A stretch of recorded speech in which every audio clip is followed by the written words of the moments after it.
En virage cette semaine, on fait l'essai de la Toyota Crown Signa que nous avons ici même en studio. Tout frais arrivé, le tout nouveau Nissan Kicks. Bien, Marc Bouchard l'a essayé. Il était du voyage de Nissan. Il nous en parle un petit peu plus tard à l'émission. On va avoir les gens de Groupe Saillant Autocrédit. On va parler de bornes avec les gens de Technov également. Beaucoup de nouvelles de l'industrie. Et à la fin de l'émission, on répond à vos questions. Tout cela à virage dans un instant. Virage Auto est propulsé par IA Assurance Auto et Habitation.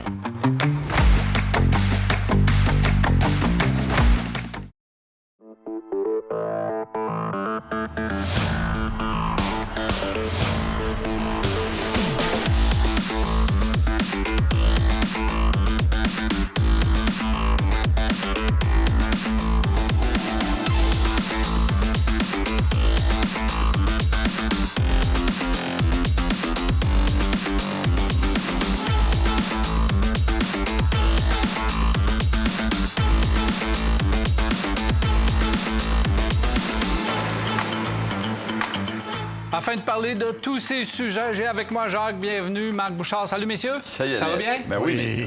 Alors, on y va immédiatement avec la Crown que nous avons ici en studio, mais la Signa. Oui. Crown Signa qui veut dire version sport utilitaire de la Crown qu'on connaît déjà. Véhicule uniquement hybride, uniquement traction intégrale et qui n'amène pas grand-chose de nouveau à part son style, là.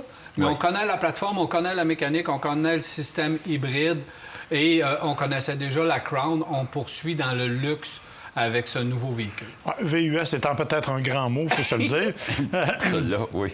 Parce qu'on est plus dans une familiale, là. C'est pas, mais c'est pas sans rappeler style, l'ancienne version du Venza, par exemple. On est à peu près dans le même créneau. Bien, ça remplace, grosso modo, le Venza. Totalement. Ou le Highlander, parce que c'est exactement le même prix. Ouais, l'Avalon était plus une berline. On n'avait pas autant d'espace de chargement. Ce qui est vraiment remarquable de ce véhicule-là, tu l'as mentionné, Daniel, c'est la notion de luxe. On est dans un véhicule qui est, somme toute, ordinaire, c'est-à-dire donc moyenne gamme, relativement abordable. Là. La version qu'on a en studio, c'est 61 000 ou à peu près, et c'est la version la plus haut de gamme disponible de ce côté-là. Mais l'intérieur de ça, vous vous asseyez, vous cachez le logo et vous dites à quelqu'un qui est dans une Lexus et il va vous croire sur parole. Oh, c'est vraiment... c'est le design même pratiquement intégral à l'intérieur d'une Lexus. Absolument. Okay. Et la douceur de roulement, c'est aussi celle d'une Lexus. Moi, j'ai eu l'occasion de la conduire pas mal parce que vous vous rappelez, j'ai fait le truc pour les 60 ans de Toyota Canada. J'ai fait Winnipeg à Calgary et une partie de ce territoire-là a été couvert au volant de la Signa. Et on a essayé 6 véhicules et à l'unanimité, tous les journalistes sur place, à la fin, on dit notre préférée, c'est la Crown Signa. C'est celle qui est une grande routière, confortable, spacieuse, bien équipée, avec un système d'infodivertissement chez Toyota qui s'est tellement amélioré depuis 2 ans. C'est vraiment incroyable. L'intégration est bien faite. Alors, honnêtement, peu de choses à dire. Et imaginez, après une journée, on avait réussi à maintenir une moyenne de 6,1 litres au 100 pour un véhicule qui n'est pas un petit véhicule, là. Exact. Alors, je pense que vraiment, il a toutes les qualités, ce véhicule-là, pour se démarquer, à l'exception peut-être d'un design un peu trop sobre. Moi, j'aime ça, mais je suis en général pas de référence. Dans l'image du luxe. Ouais. Surtout la portion avant, c'est moderne, c'est différent. C'est un peu plus éclaté que ce qu'on est habitué de voir chez Toyota. Et surtout, on se démarque des camions. On s'approche plus du design auto que du design camion qui est le Highlander et toutes les autres. Et presque du design Lexus, si vous regardez la façon dont la grille est intégrée dans la carrosserie, ce qu'on retrouve entre autres là, chez Lexus avec le TX. On devait l'envoyer chez Lexus, puis on a changé d'idée à la dernière minute. Mais moi, je trouve que c'est effectivement ce qui m'étonne le plus, c'est à quel point on a atteint un niveau de luxe et de douceur et de fonctionnalité qu'on retrouve généralement dans une marque de luxe, mais que l'on offre chez Toyota à un prix, je le dis, qui est somme toute raisonnable. Même pour la qualité du véhicule. Pour la qualité du véhicule et pour le prix moyen des véhicules actuels. Ouais. Moi, je trouve pas que ça ressemble vraiment à Lexus du devant. Là, je me dis, ça ressemble plus à ce que Toyota fait, les nouveaux devants, les nouvelles signatures de Toyota. C'est une belle voiture, quelqu'un qui a besoin de ça et qui aime avoir un véhicule spacieux. Je trouve que c'est spacieux. Je trouve ça assez gros, assez volumineux comme véhicule. Alors, mais c'est un véhicule qui est là depuis quelques années. Moi, je me souviens lorsqu'on allait des voyages de presse au Japon, par exemple, pour Toyota, c'est certain qu'on roulait en Crown. Mais les Crowns de l'époque, c'était toutes des grosses Crowns noires, extrêmement luxueuses, extrêmement solides. Tu montais à bord d'un char d'assaut, tu fermais ça, là, pouf, les portes fermaient, puis c'était vraiment Ça ressemblait solide. à des anciennes Mercedes. Ben oui. Alors, excusez, c'était intéressant. Alors, quand on a décidé de rentrer ça par ici, ben tu vois, c'est en 2023 qu'est arrivé le modèle de Crown. Et ils sont arrivés ici avec un véhicule. On l'a tout regardé, je pense, puis on avait de la difficulté à savoir où ce qui se situait là-dedans. Et on savait que la mécanique, on doutait pas de la mécanique. C'est curieux, on doute pas de mécanique de Toyota. Pourtant, il y en a aussi des rappels de temps à autre. Mais on doutait pas de ça parce que ça s'appelait Toyota. On savait qu'en général, ils faisaient quelque chose de bien. Puis quand, en 2023, ils en ont vendu environ 230 au Québec. Personnellement, j'en ai rencontré une. Je pense que c'est dans le courant de l'été passé. J'ai dit, il faut que tu sois attentif. Puis j'ai croisé ça sur l'autoroute. Puis j'ai dit, quand j'ai vu arriver ça, j'ai dit, qu'est-ce que c'est? Et finalement, c'était justement une Crown. Alors je me disais, crime, ils n'ont lâché une à quelque part. Mais c'est pas un gros vendeur. C'est un véhicule vendeur beaucoup plus du côté des États-Unis. Le style arrière plaisait pas. Là, la Crown, oui, ça allait bien. C'était luxueux, c'est un bon rendement. Mais le style... Pas pour en acheter une. Non. Tout le monde dit, OK, c'est pas pire, mais pas pour en acheter une. Brune et noir, là, même moi, je trouvais ça trop. Là, fait que, si vous aimez... c'est ça. Mais c'est un véhicule intéressant. Tu montes à bord de ce véhicule-là. Moi, pour moi, ma grandeur, tout ça, je trouve que le tableau de bord est un peu haut, même si je m'ajuste avec le siège, tout ça, essayer de trouver ma position pour être capable d'avoir une bonne visibilité. Je trouve que le tableau de bord est assez imposant, large, il est là. Tu sais qu'il est là en tabarouette. Alors, ça, c'est un peu dérangeant pour moi, mais celui qui l'achètera, fort probablement, il va voir ça avant ça.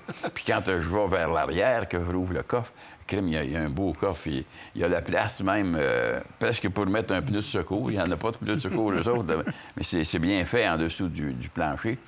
Et c'est pas trop élevé pour déposer des objets ou pour aller les chercher et les sortir. La finition, on en a parlé, c'est bon, c'est beau. Tu fermes les portières, pouf, ça ferme là. Tu n'as pas les vitres qui branlent dans le trou des portes là, pour s'exciter. Moi, j'aime cette voiture-là. Au niveau du réservoir, c'est 55 litres. C'est un véhicule qui fait, on parle d'à peu près 5,7 litres au 100, supposément, que ça peut faire. Marc, le chemin que tu as fait, c'est beaucoup plus... Puis on était sur autoroute. C'est ça. Où les vitesses permises étaient de 120 km/h. Là. On était en pas. plus. Fait que honnêtement, c'est extrêmement surprenant comme. Moi, je pense que ce que vous avez fait, c'est peut-être ce qui se fait vraiment le plus ici, surtout au niveau vitesse, au niveau que les Québécois roulent. Mais au niveau conditions routières, ce qui me dérange, 22 pouces de pneus.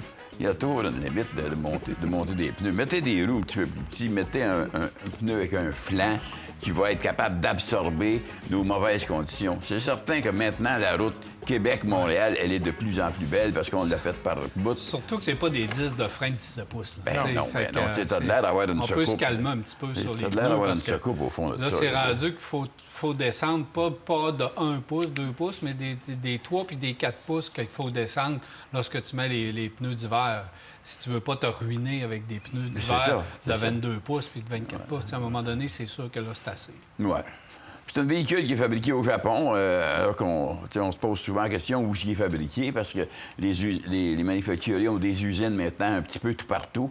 Ça aurait pu être au Canada ou ça aurait pu être aux États-Unis. Puis celle-ci est fabriquée au Japon, puis je les comprends, parce que la quantité de véhicules qui va être vendue en Amérique du Nord est pas vraiment volumineux, selon moi. Alors, c'est correct que ça soit fabriqué là. Voiture intéressante, avec des moteurs 2,4 litres. Quoi, ça fait le gros V6, pas le V6, mais 240 chevaux avec les 240 moteurs, chevaux, avec les c'est moteurs femme. électriques. Et c'est la transmission C'est une à ECVT. courroie, c'est ça. C'est une ECVT. En fait, c'est la même motorisation. C'est le qui est- 2.5, genre. C'est le 2.5. Le 2 points. Le 2.4, c'est pas ça, c'est le Il manque 2.5. 1.1. Ah, C'est la même motorisation, en fait, qu'on retrouve là, dans les autres. C'est mon ordinateur qui a bégayé, puis il n'a pas fait la bonne... Il n'a pas fait le bon flip. Petit détail, juste pour compléter. Elle a ajouté. Juste pour compléter que c'est quand même un VUS, capacité de remorquage de 2700 livres, il faut le dire, et une capacité dont on parlait de chargement, 1800 litres, Oui. quand une fois que les banquettes sont abaissées. C'est énorme pour un véhicule de Et cette j'adore taille-là. le tableau de bord qui est prêt. Moi, le bloc instrument qui est proche. J'aime la conduite de ce véhicule-là. Là. Vraiment, j'ai tout aimé. C'est un sport utilitaire encore qui se joint à la gamme des 7 autres sports utilitaires chez Toyota. Corolla Cross, Oui, on les nommera oui. pas tous, là, mais il y en a un puis un autre. Et comme Marc l'a dit, c'est exactement dans les mêmes prix que le Highlander. Ça fait que choisissez vos combats. Vous voulez un plus camion, vous voulez avoir un plus véhicule de luxe, c'est le Crown C. Je parlais avec quelqu'un cette semaine, un Highlander, pas facile à avoir. T'en veux un hybride. Ah, il commande 6-7 mois, pas d'or. Apparemment qu'il faut que tu ailles sur le marché noir puis t'en acheter un volé. C'est les meilleurs. C'est là qu'il y en a le plus. Le type, il dit qu'il y a eu une passe, il est monté à Vancouver, puis il l'a pris là-bas, et il a pu le Ah, ramener ici au Québec. C'est très difficile à avoir, mais dans plusieurs cas et plusieurs modèles, ça reste difficile à avoir certains produits. Absolument. Effectivement. Merci, messieurs. Hey, plaisir, Daniel. Alors voilà, on s'arrête à virage et on vous revient rester avec nous. Car Expert, l'expert carrossier, vous a présenté cet essai routier. Car Expert à la fine pointe de la carrosserie.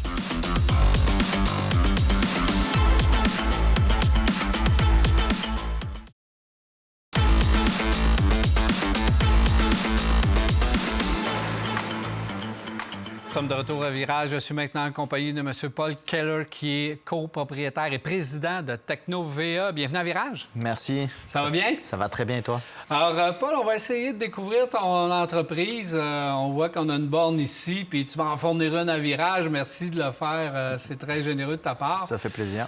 Explique-moi ton entreprise et ton aventure, parce que c'est quand même assez récent.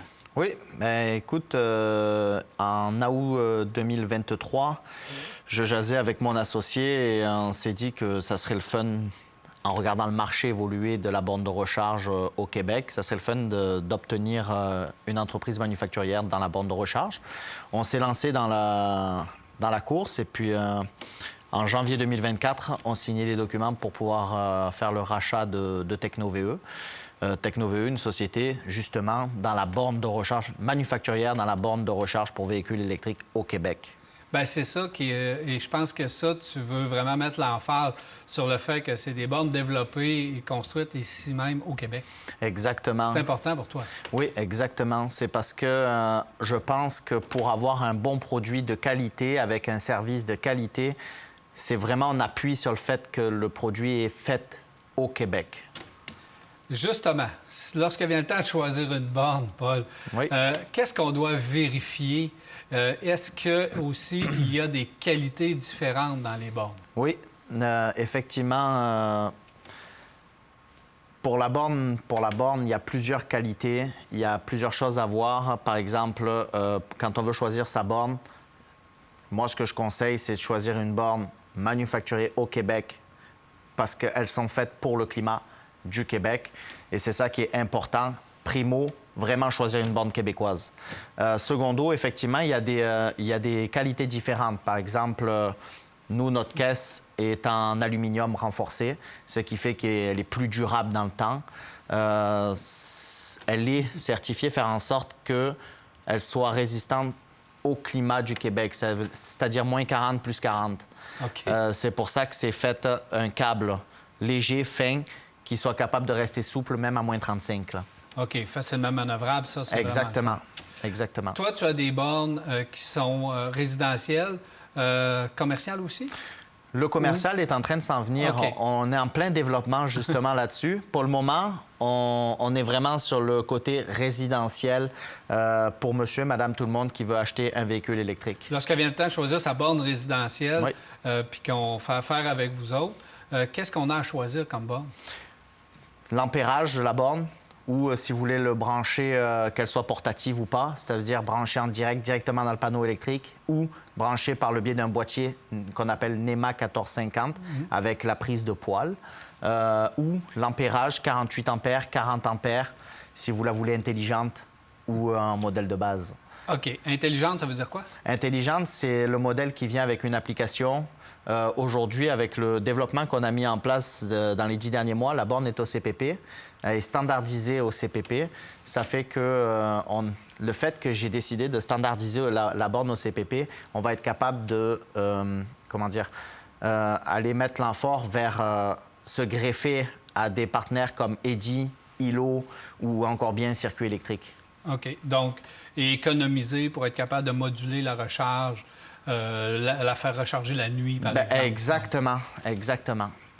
Dans quel ordre on fait les choses? Est-ce qu'on achète notre voiture, on fait venir l'électricien, on achète la borne? Est-ce qu'on achète la borne, on fait venir l'électricien, on achète l'auto? Dans quel ordre tu nous suggères de faire les choses? Toujours, vous pouvez regarder l'auto que vous voulez acheter, mais je conseille aux gens d'acheter sa borne, de faire venir l'électricien pour voir la place qu'on a dans le panneau électrique. Ensuite, d'acheter sa borne pour que quand vous allez recevoir votre véhicule électrique, la borne est déjà installée.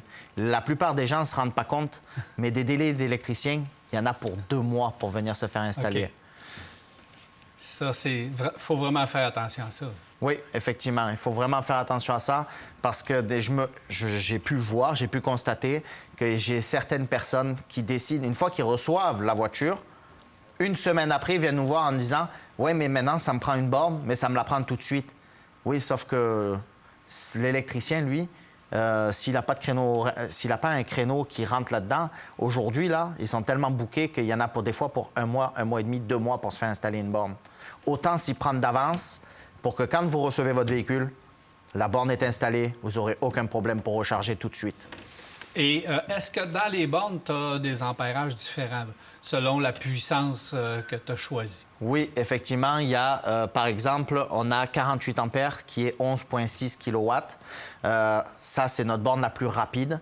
Ça va avec un breaker de 60 ampères. Ou on a la borne 40 ampères qui vient avec qui est 9,3 kW et qui vient sur un breaker de 50 ampères. Mais nous sommes capables d'ajuster nos bornes. Par exemple, si vous n'avez pas la place et que vous devez mettre seulement un breaker de 40, on peut ajuster la borne à 32 ampères. C'est vraiment intéressant et j'espère qu'on va avoir à en reparler parce qu'il y a tellement de choses à dire, Paul, sur ces fameuses bornes. On va te revoir un petit peu plus tard au printemps pour en jaser. Mais si les gens veulent trouver une de tes bornes, on fait comment? Sur le site Internet technovee.ca, vous allez être capable d'avoir accédé à notre boutique en ligne ou alors on a des revendeurs à travers le Québec. Voilà. Paul Keller, merci beaucoup d'être passé à Virage. Merci beaucoup à toi. Voilà, on s'arrête à Virage et on revient rester avec nous.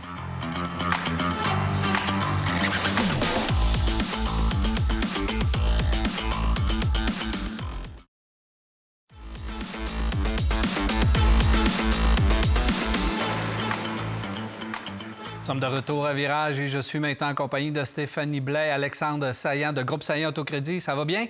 Ça va bien, merci. Alors, Stéphanie, dans un instant, on va parler d'un sujet quand même assez intéressant, puis on va parler de désinformation. Oui. Virage, on est ici pour informer, pas désinformer. Exact. Fait qu'on va... je parle avec toi dans un instant, mais avant, je profite toujours de la venue d'Alexandre, évidemment, qui est copropriétaire de Groupe Saillant et plusieurs concessionnaires. Mais il y en a un qui m'intéresse plus particulièrement. On en a parlé la dernière fois un petit peu, c'est Polestar.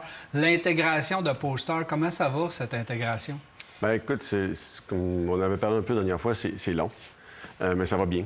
Là, on est en train de mettre en place, dans le fond, le bâtiment temporaire qui est fourni par Polestar. Donc ça, ça arrive directement de eux. On va l'avoir pour 2 ans environ. Là, il est installé carrément à côté du Volvo collé, là. Oui, c'est ça qu'on voit. C'est pas un agrandissement du Volvo, là. Non, c'est vraiment... Dans le fond, c'est un showroom de 2 véhicules plus une aire de livraison. Fait qu'on va livrer le véhicule du client à l'intérieur. Puis ça va être pour livrer, évidemment, bientôt juste des 3 puis des 4. Parce que le Polestar 2, lui, il va avoir une pause pendant environ 2 ans. OK, Donc, parce on que a- lui, il est fabriqué en Chine, puis Exact. il est éligible à la fameuse taxe. Et la taxe, donc là, on en a jusqu'au mois de mars environ des Polestar 2, parce que c'est tout ce qui est parti dans le bateau avant le 1er octobre qui est exempté de taxe. OK. Donc ça, il y a des véhicules encore qui sont même pas arrivés, puis ils n'ont pas de taxe encore. Là. Fait qu'on OK. en a beaucoup. On en a jusqu'au mois de mars, puis après ça, ben là, il va y avoir un trou naturellement. Puis le Polestar, ils vont relocaliser la production en Corée du Sud, mais ça va être sous la forme du Polestar 7 qui va être le remplacement du 2. OK. Donc ça, c'est 2 ans environ de délai. Là. De délai, ça fait que vous allez travailler avec 2 modèles pour Exact. l'instant. La réponse des gens, les Ah, gens c'est qui avaient déjà extraordinaire. des Les Polestar gens- vont voir. Ben, c'est ça, les gens qui viennent voir pour le service. Maintenant, on peut faire le service. Ça aussi, ça nous a pris un certain temps de trouver les locaux, parce que c'est des locaux temporaires, parce que le Polestar s'en va dans le bâtiment du Volvo une fois qu'on va avoir déménagé Volvo à côté du Hyundai. OK. OK? Donc, lui, le Volvo va avoir un bâtiment neuf, puis pour ça, va prendre ce bâtiment-là. Fait qu'il va faire son service là. En ce moment, le client, il vient quand même chez Polestar, puis nous, on va transporter le véhicule à l'endroit où est-ce qu'on va faire son service. Temporairement, on le faisait chez Volvo, mais là, on va le faire dans nos propres locaux, parce qu'on n'a pas de place. Que la demande était là. Fait que La les demande est là, clients- les ventes sont là, les clients Ouais. adorent ce véhicule-là. Tu sais, c'est un beau véhicule électrique, c'est différent. Souvent, les véhicules électriques effectivement, ont tendance à faire ça qui ressemble un peu à un look unique. Là. Mais le Polestar, il a un beau look conventionnel, mais c'est un véhicule qui est super bien adapté aussi à l'hiver pour un véhicule électrique. Souvent, ça arrive dans la Californie, c'est pas tout à fait adapté à notre climat. Ceux-là ont été conçus pour notre climat. C'est ça qui fait que les gens adorent Polestar. Ça va très, très bien de ce côté-là. Mm. Et il va être, donc, Volvo va être à côté du Sainte-Foy Hyundai, que vous avez déjà un terrain à cet On endroit-là. a le terrain, c'est le terrain Donc, vacant qui entre, dans le fond, Floralie-Jouvence, l'artisan du paysage, puis il y a un grand terrain vacant là, on va le mettre là. Puis ça, c'est prévu pour... on va attendre que Polestar se calme un peu, puis que tout revienne. Non, nous autres, on est partis, là. On est dans Ah les oui? plans, puis Volvo, on va le construire. Idéalement, on voudrait commencer la construction là, à l'été. Ah oui? OK, Donc, c'est vite que ça. Moi, je pensais attendre que les taxes puis les nouveaux modèles de Polestar arrivent. Mais... Bien, Volvo, ça n'a rien à voir avec Polestar, là, mais Ouais. Polestar, après ça, le locaux, on l'a. Puis Volvo, on manque de place. OK. On a vraiment besoin d'agrandir. Si on va dans le Volvo, vous allez voir, là, Plus de baies de les service. conseillers aux ventes sont dans le showroom perpillés partout. On est saturé parce que Volvo va aussi très bien. Là. Ils ont une belle gamme de véhicules aussi électriques, puis à gaz, puis tout ça. Puis Ils sont moins touchés par les taxes de leur modèle. sont pas touchés parce que les autres, leur production, ils peuvent la déplacer facilement. Puis les ventes de Volvo, ben c'est en explosion. Là. Stéphanie, des informations concernant le crédit. Qu'est-ce qui se passe dans certains cas? On subit l'influence de l'extérieur? Ben, en fait, tu sais, pour le client qui a des problématiques au niveau du crédit, outre que le manque d'informations, je te dirais que son pire ennemi, c'est la désinformation. Puis souvent, cette désinformation-là vient de l'entourage. Tu sais, des fois, nous, on a des clients qu'on rencontre, qui partent de nos bureaux, qui sont contents quand même de leur transaction, parce que, tu sais, nous, on est au courant de leur situation pratiquement de A à Z. Et ils arrivent à la maison, ils parlent avec leurs voisins, leurs amis, leurs frères, leurs tantes, peu importe. Puis là, les gens vont, oh, ouais, ça n'a pas de bon sens. Mais tu sais, souvent, ces gens-là n'ont jamais même touché à des notions de crédit spécialisé. Ils connaissent pas nécessairement l'histoire de cette personne-là au complet non plus, parce que je veux dire, on s'entend. Je connais pas beaucoup de monde qui ont des problématiques au niveau du crédit qui vont aller parler de ça à large avec tout le monde, comme s'ils Non, parlaient de la non. pluie et du beau temps. Fait que, tu sais, C'est pas quelque chose qu'on aime jaser. tout le exact. temps. Fait que, tu sais, souvent, les gens, ils nous rappellent, puis là, ben c'est ça, j'ai parlé avec un tel, puis là, ouais, il m'a dit que, tu sais, le taux d'intérêt est élevé, ou, tu sais, ça avait pas de bon sens, ou que le paiement avait pas de bon sens, je pourrais en avoir un 9 pour ce prix-là. Ouais, mais tu sais, sauf que vous êtes pas dans cette situation-là. Fait que, tu sais, on doit reprendre, puis réinformer le client en disant, ben oui, mais écoutez, mais ces gens-là sont pas dans la même situation que vous êtes dans une situation particulière. Puis, tu sais, on se fera pas de cachette, là. S'il y a une affaire dans la vie que t'as pas de deuxième chance, c'est en crédit régulier, là. OK. Tu sais, tu vas en avoir une plus loin dans le temps, une fois que tu vas leur avoir prouvé que tu es en mesure de bien gérer tes choses, de bien faire tes paiements. Après ma barre, si tu as des problématiques au niveau du crédit, que ça va pas bien, que tu fais une faillite, tu fais une proposition, il n'y a pas personne en crédit régulier, une banque qui va lever la main, qui va dire oui, il n'y a pas de problème, je vais te financer, tu sais. OK. Fait que, tu sais, ça, c'est bien plate parce que, tu sais, nous, on doit recommencer toujours le même discours parce que, tu sais, nous, on sait de quoi qu'on parle. Tu sais, on a des partenaires, nous, qui, même des fois, on leur donne l'information, puis ils sont là, je savais même pas ça, tu sais. Tu sais, chacun a sa spécialité, tu sais. Mais des fois, lorsqu'on s'en va dans cette direction, aussi bien t'appeler Oui. pour poser des questions tout de suite et avoir les réponses. Vous n'êtes pas obligé d'aller acheter un véhicule, pas obligé de faire une demande de crédit pour avoir la bonne information. Non, hein. exactement, c'est en plein ça. Il y a des gens qui nous appellent simplement pour avoir l'information, comment on fonctionne, comment on procède et tout.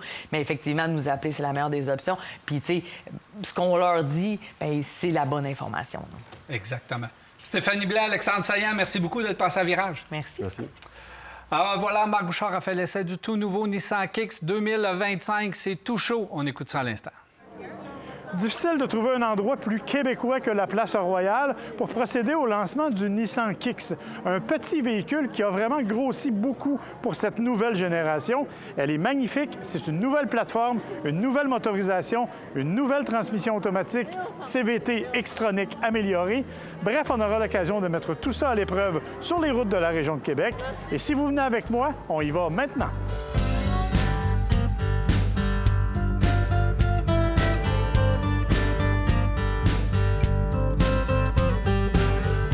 Ce qui est particulier sur le Nissan Kicks, c'est qu'il est complètement redessiné. Et quand je dis complètement, c'est vraiment à partir de la base, puisqu'il s'agit d'une toute nouvelle plateforme, la CMF-B, faite pour les véhicules un peu plus imposants en termes de dimension et qui est particulièrement utile en Amérique du Nord. La grande particularité, la première, c'est la garde au sol qui est beaucoup plus élevée. Évidemment, c'est une qualité pour un VUS, aussi petit soit-il. Parmi les autres particularités du Kicks, bien sûr, il faut parler des dimensions qui sont plus grandes. On parle de 58 mm de plus en longueur, 40 mm de plus en largeur et une garde au sol plus élevée avec les pneus de 19 pouces. Ça nous permet donc d'avoir un véhicule qui est plus massif, qui est plus athlétique, mais qui est aussi plus robuste dans son ensemble. On a quand même conservé le style assez unique du véhicule et ça, c'est une bonne chose. Sous le capot, on a aussi modifié plein de choses, notamment, évidemment, le moteur lui-même, un 4-cylindres 2 litres qui fait maintenant 141 chevaux, 140 livres-pieds de couple, ce qui est une nette amélioration face aux 122 chevaux de l'ancienne génération.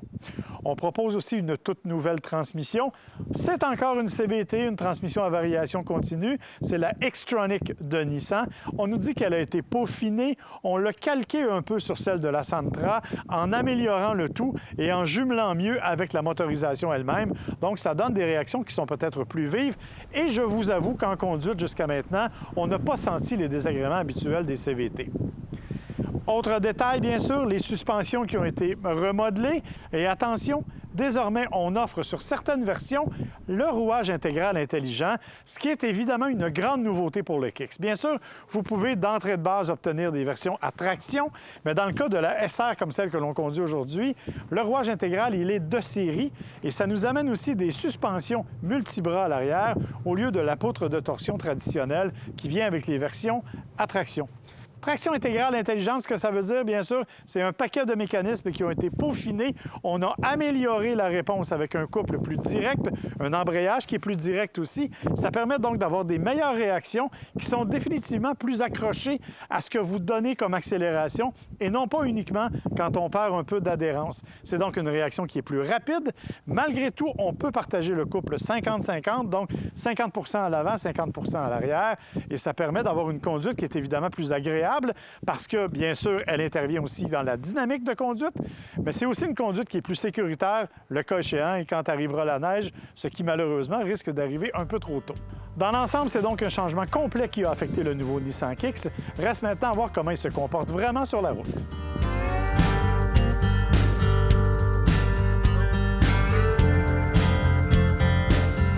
Parmi les plus grandes nouveautés du Nissan Kicks, c'est évidemment l'habitacle qui a été complètement repensé à l'image de tout le reste.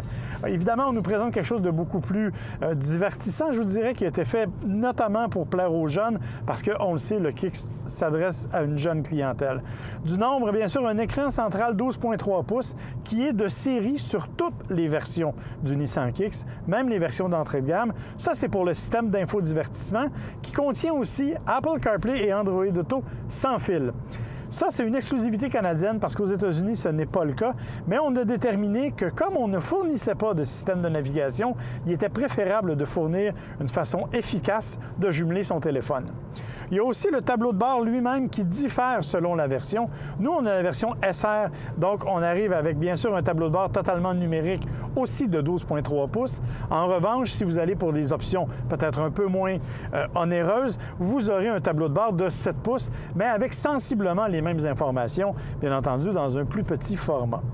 La grande beauté de ce véhicule-là aussi, bien sûr, toit ouvrant panoramique qui est disponible. Et quand on parle de panoramique, c'est vraiment le cas, puisqu'il est capable de s'ouvrir quasi pleine grandeur, ce qui donne beaucoup de lumière à l'intérieur de l'habitacle. Et un système de son Bose optionnel 10 haut-parleurs, mais absolument spectaculaire, qui est fait pour nous envelopper littéralement. La preuve, en fait, c'est qu'il y a toutes sortes de réglages, bien sûr, que l'on peut personnaliser, mais en plus, il y a dans les appuis-têtes du conducteur et du passager des haut-parleurs, ce qui donne un son surround absolument spectaculaire. On a l'impression d'écouter de la musique en 3D, littéralement. Je dois évidemment vous parler de la conduite, mais avant de vous parler de la conduite, je vais vous parler d'un autre détail qui a été particulièrement soigné du côté du Kicks, c'est l'insonorisation. On a ajouté des matériaux dans le bloc moteur pour le rendre plus insonorisé. On a fait la même chose dans la partie arrière. Ça donne donc un bruit de roulement qui est beaucoup plus sourd, beaucoup moins imposant, et ça nous permet de mieux apprécier la sonorité du système Bose notamment. En termes de conduite, on a peaufiné la direction qui est beaucoup plus précise, qui offre vraiment un meilleur rendement et qui demande moins d'efforts au niveau, je vous dirais, du maniement, ce qui permet d'être plus précis et plus dynamique en conduite. Évidemment, on est dans un Kicks, on n'est pas dans un véhicule sportif, mais on est quand même avec une attitude et une personnalité qui est plus agréable. On ne pourrait non plus passer sous silence l'ensemble des systèmes de sécurité qui sont désormais offerts, notamment le fameux moniteur 360 qui nous permet d'avoir une vue à vol d'oiseau par-dessus le véhicule grâce à des caméras logées aux 4 coins du véhicule, mais aussi le Pro Pilot Assist, un système optionnel qui permet d'avoir une meilleure sécurité et qui améliore le nombre d'aides à la conduite, qui rend donc la randonnée nettement plus sécuritaire, surtout quand on est sur autoroute. Ça nous permet de garder la vitesse et l'espace vital pour éviter toute collision. Un autre détail qui est assez important au niveau du Nissan Kicks, c'est l'espace de chargement. On va vous dire que la version à 2 roues motrices a un peu plus d'espace ou un peu moins selon ce qu'on considère, tout simplement parce qu'on a un lieu pour mettre une roue de secours que l'on peut éventuellement utiliser pour du chargement. Mais dans l'ensemble, c'est un peu plus de 845 litres qui sert d'espace de chargement. Et il y a un peu partout des espaces de chargement aussi à l'intérieur de l'habitacle. Et pour les plus passionnés, il y a même dans les versions SR un endroit pour une recharge par induction de votre téléphone intelligent. C'est vraiment à la fine pointe. On veut que le Kicks réponde aux besoins des jeunes et bien entendu, on ne saurait vivre sans nos téléphones. Je pense que ça, Nissan l'a bien compris. Ce nouveau Nissan Kicks, évidemment, il a changé beaucoup. On vous en a parlé un peu au niveau de la conduite. On va quand même parler de l'extérieur. Pourquoi? Parce qu'il est assemblé sur une toute nouvelle plateforme, plus large, plus longue, évidemment. Vous le voyez, les dimensions sont définitivement plus imposantes. Le design aussi a été beaucoup plus profilé. On a fait quelque chose de beaucoup plus moderne, avec une nouvelle calandre qui, à mon avis, lui sied beaucoup mieux que l'ancienne version. Autre élément, ce sont les roues. Bien sûr, nous, on conduit la version SR, qui est la version la plus haut de gamme. On dispose aussi d'une S et d'une SV avec des roues différentes. Mais dans ce cas-ci, des roues de 19 pouces qui lui confèrent une allure sportive et un confort qui est à l'avenant, évidemment. Parmi les autres éléments qu'on peut remarquer, bien sûr, la couleur 2 tons. Ce n'est pas la seule. Il y a d'autres couleurs qui sont disponibles. On a même le choix de 3 couleurs de toit, mais beaucoup de couleurs nettement plus vives, notamment ce jaune yuzu qui est évidemment difficile à manquer, surtout par une journée de plein soleil comme aujourd'hui. Vous l'aurez compris, c'est un petit véhicule fort intéressant qui dispose maintenant du rouage intégral, d'un nouveau moteur et de plein d'autres fonctionnalités qui sont vraiment agréables. Un véhicule qui aussi est assez abordable puisque le prix de base est aux alentours de 27 500 $ et il peut aller jusqu'à 35 800 $ dans les versions les plus sophistiquées. Je vous précise cependant qu'on va garder l'ancienne génération du Kick, qu'on appelle maintenant la Kicks Play, qui a toujours la même silhouette. On n'a pas tous les détails à cet effet-là, mais on peut vous dire qu'il y aura donc les 2 versions pour plaire à tout le monde. Est-ce que le nouveau Kicks est réussi? Totalement. Est-ce qu'il vaut son prix? Il est tout à fait compétitif dans un créneau, surtout avec le rouage intégral. Bref, c'est probablement la nouvelle vedette chez Nissan.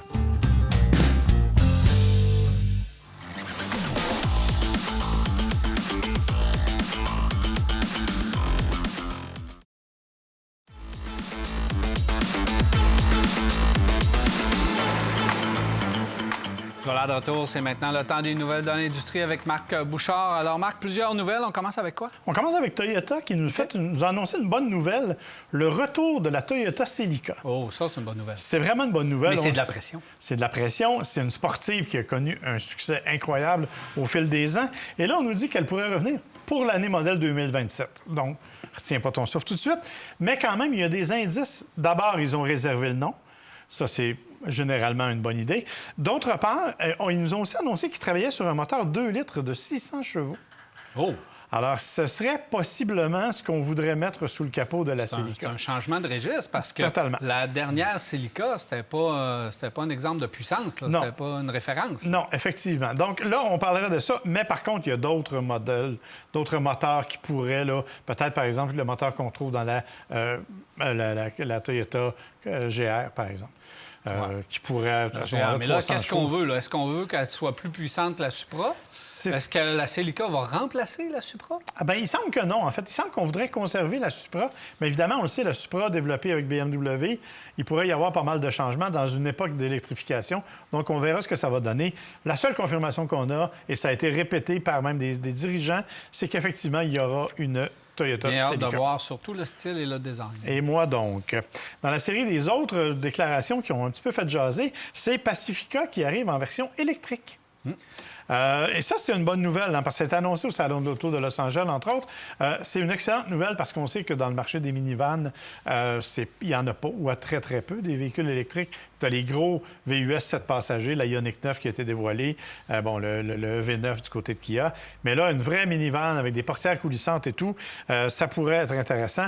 On dit que ça pourrait être lancé en 2026, donc bientôt, et que ça ne sera pas basé sur le concept Airflow de Chrysler, mais sur le fameux prototype Alcyon qu'on a présenté aussi, qui était pas mal plus moderne, je te dirais. J'ai bien hâte de voir. Attendez-vous que ce soit la base là, de la même plateforme que le Jeep Wagoneer S qui va arriver bientôt. Qui est et déjà d'autres disponible produits, à 0 d'intérêt aux États-Unis en passant, si jamais ça t'intéresse. Dans la même veine avec Chrysler Dodge, on nous ramène aussi le Jeep Cherokee en version hybride. Ça, c'est aussi une nouvelle intéressante parce que Jeep Cherokee, on le sait, a disparu chez nous. On ne parle pas du grand Cherokee, là. On parle vraiment du plus petit. Donc, un peu plus petit véhicule hybride, ça pourrait faire des dommages un peu dans un créneau qui devient de plus en plus populaire. Tu le sais, on a essayé le CX-50. 2014, 2015, le Cherokee, on l'a... retravaillé en 2019. Oui, puis là, on il a est disparu. dû, là, mais on l'a toujours pas vu, le design, et on n'a toujours pas annoncé. Mais tu sais, il a disparu chez nous en 2022, de mémoire. Le Cherokee est encore là. Oui, mais je dis, la dernière version qui ont travaillé un peu. Là. Qui ont retravaillé, c'est 2019. Ouais. Ils n'ont pas retouché depuis 2019. OK. Je pensais qu'il avait changé quelques petites affaires Non, en 2022. rien. J'essayais. Donne-leur pas trop de crédit.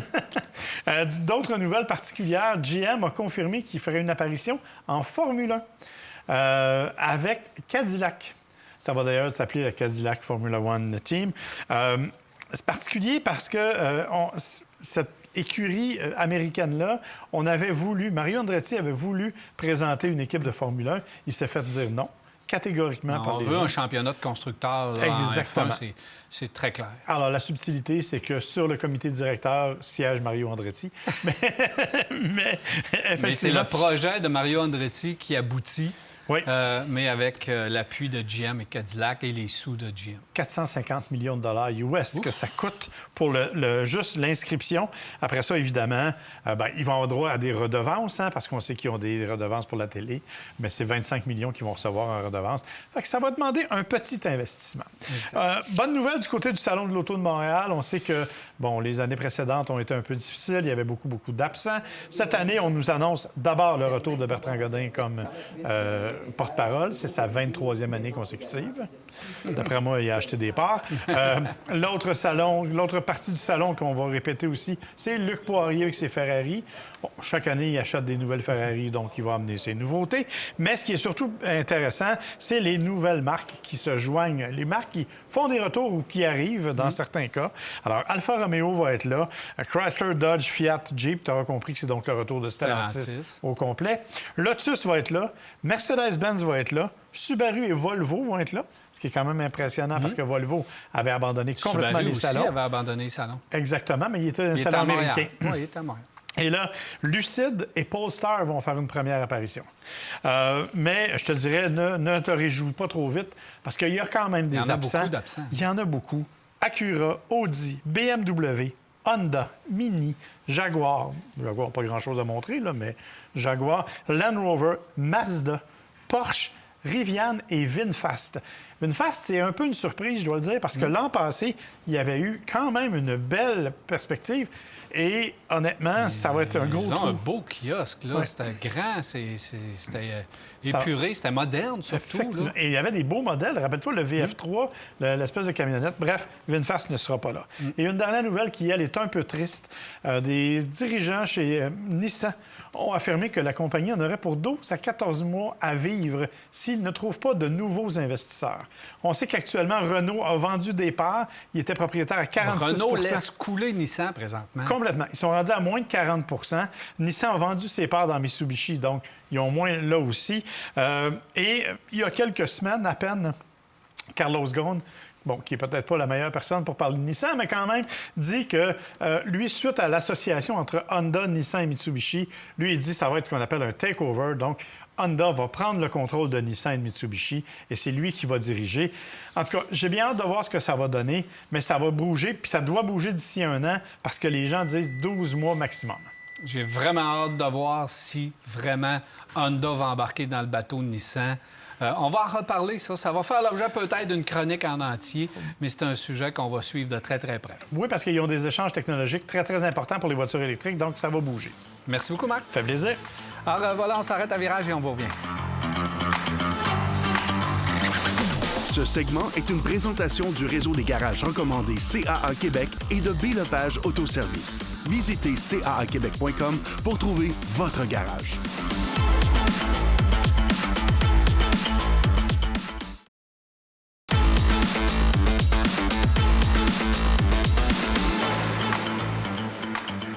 Nous sommes de retour à 670-9078, poste 230 ou encore virage à télémac.tv ou via notre Facebook.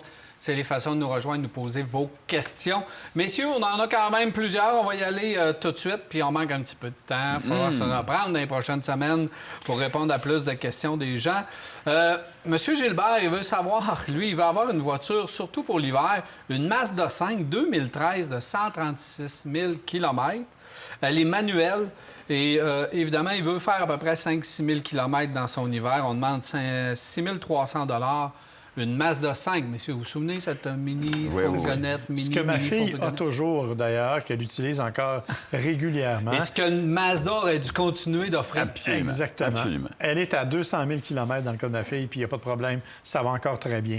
Sauf qu'en hiver, prenez des bonnes poches de sable puis mettez-les en arrière parce que ça pèse 2 onces et quart en arrière et l'arrière ne tient absolument pas. Donc, c'est vraiment, il faut mettre du poids à l'arrière, mais c'est un véhicule qui va vous t'offrir. 4 bons pneus d'hiver, les freins, inspection d'usine. Une inspection. D'usine. Il était vérifié au niveau de la rouille parce qu'il était sensible au niveau de la rouille, là, au niveau des seuils de porte et un petit peu autour des ailes arrière. Mais s'il est protégé un peu contre la rouille et puis, comme tu dis, mettre deux sacs de 10 livres dans chaque aile arrière, ça va aider beaucoup. Ça va l'asseoir. Puis c'est un bon véhicule. Puis pratique, une affaire incroyable. C'est un segment qui a... Je pense que Mazda a eu tout intérêt à conserver ce segment-là. Absolument. Qui pourrait plaire à bien des gens encore aujourd'hui. Effectivement. De l'espace, fonctionnalité intérieure. Ben oui. Je comprends pas pourquoi des fois on abandonne littéralement des segments comme ça qui pourraient être vraiment intéressants parce que en bas, là, la base, c'est une Mazda 3. Ben, absolument. Tout simplement. Fait qu'on a plus d'espace dans une Mazda 3. Mais je pense que c'est parce que le marché est très bon au Québec, mais peut-être pas ailleurs. C'est pour une compagnie, c'est pas nécessairement rentable. Nathalie, elle veut avoir un Jeep Wrangler Sahara 9. Alors, à la base, c'est oui. En achat, elle va choisir le 4 cylindres et les pneus de route. Donc, je sais qu'il y a des versions avec des pneus qui sont des pneus all-terrain, surtout, là, tout-terrain. Mais là, c'est les pneus pour faire de la route. Fait 10 000 km par année. Question, j'aimerais le garder à long terme. Est-ce que c'est possible? Oui. Quelle protection qui est nécessaire à mettre? Et est-ce que je devrais aller voir le Ford Bronco? Est-ce qu'il est meilleur? Wow! C'est une question, hein?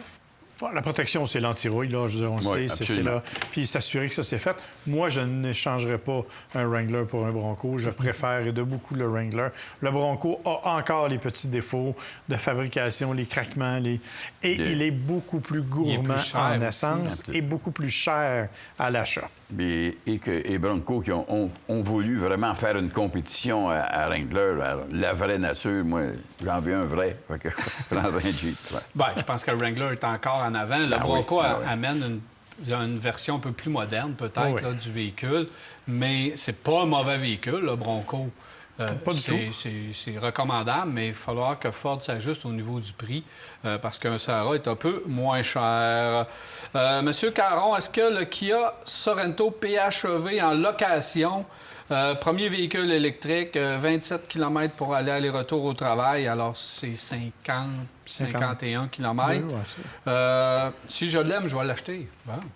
Go. Allez-y. S'il va être peut-être plus 30-35 km avec la température qui arrive. Là, il fait 27 km aller-retour. Ah, mais il est correct. Il est correct. Oui, puis honnêtement, vous allez avoir un véhicule qui a un bon rapport qualité-prix compte tenu de la qualité des accessoires, la quantité et tout ce qui va avec. C'est pas un mauvais choix, pas du tout. C'est un superbe véhicule. C'est un super véhicule, l'espace, tout. Là, il fait tout de bien, ce véhicule-là. La seule chose...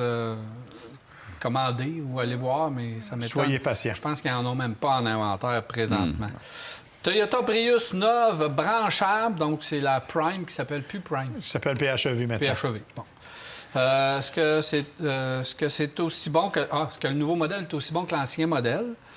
Et pourquoi vous en parlez moins puis qu'on le propose moins? Parce qu'il y a de la concurrence maintenant. Puis parce qu'il faut attendre un an avant de l'avoir. C'est le problème, c'est que la disponibilité n'est pas facile. Mais oui, le véhicule est, à mon avis, même meilleur que l'ancienne génération. Donne plus d'autonomie, une conduite beaucoup plus agréable. Mais le problème, c'est les délais d'attente. C'est ça. C'est une continuité de la Prius qui existait. Et celle-ci, et j'aime le modèle à part ça. C'est un véhicule assis à terre, par exemple. Ah. On est assis bas. C'est un peu dérangeant, ça. Pour certaines personnes. Dépendamment. On va parler de l'âge. Moi, c'est juste à la bonne hauteur. Bon. Auto électrique. Pour un premier auto électrique, j'hésite entre un Tesla 3 et un BMW i4. Écoutez, moi, j'aime la i4 d'un amour profond. Ce que je trouve chez BMW, c'est qu'ils ont réussi à conserver le dynamisme et le plaisir de conduite d'une BMW à essence, même en version électrique. Alors, je ne peux pas vous recommander autre chose que la i4 dans ce cas-là. D'abord, je n'ai pas un faible pour Tesla, d'une part, puis d'autre part, parce que j'aime la i4 vraiment. C'est une conduite agréable. Pour moi, c'est le char électrique tel qu'on devrait l'avoir. Absolument. Il est le fun à conduire. Tu sens pas le poids des batteries, vraiment bien balancé. La finition intérieure, tu as un vrai char, pas seulement quelque chose de vide avec un iPad. Quoique je l'aime, là, la Tesla 3, c'est pas le cas. Mais entre les deux, je prends aussi la i4. Oui ou non, rapidement, les gars. Toyota Avalon 2013, 121 000 km, entretenu chez Toyota par mon oncle. 16 500 $, 8 pneus. Son oncle était curé. 16 500, c'est assez élevé, je trouve, mais c'est un bon véhicule. Et d'autant plus que l'oncle l'a entretenu. Ouais. Oui, c'est un oui sans équivoque, là. Il n'y a pas de question. Aucun problème. Tu as entretenu chez Toyota, donc aucun problème. Vous allez avoir encore cette voiture très longtemps. Merci, messieurs. Merci. Merci beaucoup. Alors voilà, c'est déjà tout pour Virage. J'espère que vous avez apprécié. Il me reste qu'à vous souhaiter une agréable semaine et on se revoit la semaine prochaine pour un autre Virage. Bonne semaine.